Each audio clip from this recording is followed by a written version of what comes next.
When my wife and I inherited my great-great-grandfather's 150-year-old ranch in Montana, we thought we'd finally found peace.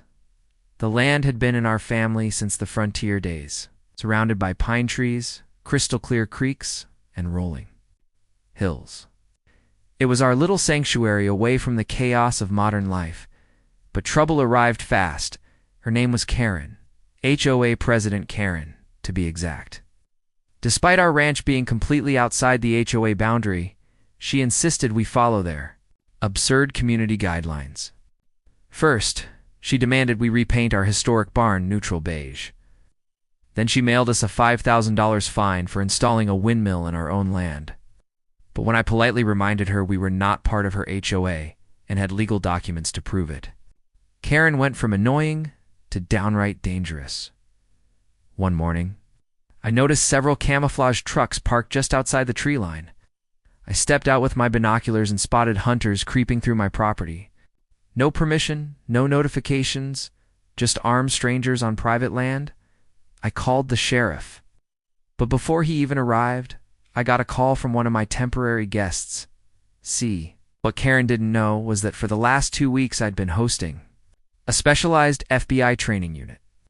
50 agents from various departments were camping out in the northern woods of the ranch for a wilderness tactical program. They had permission, paperwork, and even signed NDAs. The FBI had already spotted the hunters with their drones and surveillance systems, but they held back until one of the trespassers aimed a rifle near a hidden perimeter. That's when all hell broke loose in less than 5 minutes. 50 armed FBI officers emerged from the woods in full tactical gear, surrounding the hunters. Like ghosts. The look on the hunters' faces was pure panic. They had no clue what they'd walked into. One of the agents calmly approached them and said, "You're trespassing on private property under federal observation. Drop your weapons." Turns out Karen had invited the hunters from out of state, telling them they had community permission to use the ranch as a hunting ground for the weekend. She even sent them a phony map with HOA recreation zones once.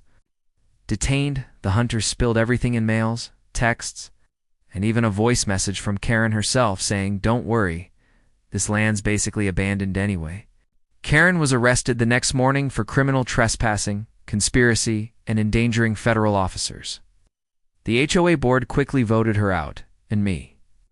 I finally put up a new sign at the ranch entrance. "Welcome to Federal Training Grounds. Trespassers will be featured on the news." Watch more wild justice stories on HOA Karen Karma, where karma always knocks twice.